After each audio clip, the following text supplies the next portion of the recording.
On the heels of the love pageant, a group of anarchist street performers called the Diggers began distributing free food. We're trying to start a pilot program here. It's called a Digger Feed-In. You go home, you cook whatever you can cook at your kitchen, and you bring it out and you serve it to hungry people on the street, you know?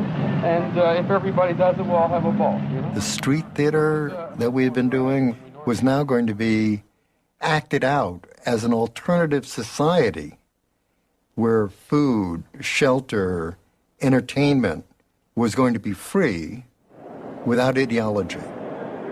The Diggers salvaged food from restaurant and supermarket overflow, prepared it in their communal kitchen, and brought it twice a day to the park. I used to go to the wholesale produce markets and get produce for the free food that we did. Unbelievable amounts of food were thrown away. I remember once there were crates and crates and crates of cantaloupes that came in. They didn't quite meet the standards for sweetness.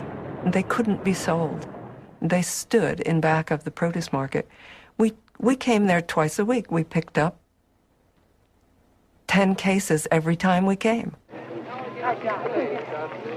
For the Diggers, the free feed-ins also served to push people to examine their own values.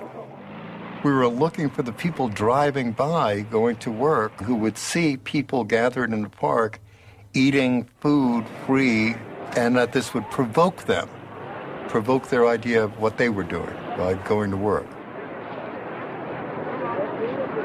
We thought culture is much more important than politics. Let's just start getting people living the way they want to live. You want to live in a world where you don't have to work? Let's make it. You want to live in a world where you can get food for free? Let's make it. You want to live in a house with, lots of women and men and live the way you want? Let's do it. Let's make the world that you imagine real by acting it out. And if you can act it out, it's real. In December, the Diggers dramatized another hippie belief that the pursuit of money interfered with a fulfilling life. They staged a happening. They called it the death of money. People dressed in animal heads took huge pieces of money, stage money, and put them in and out of an enormous coffin in a march down Haight Street, singing, "Get out my life, why don't you, babe?" to Chopin's Death March.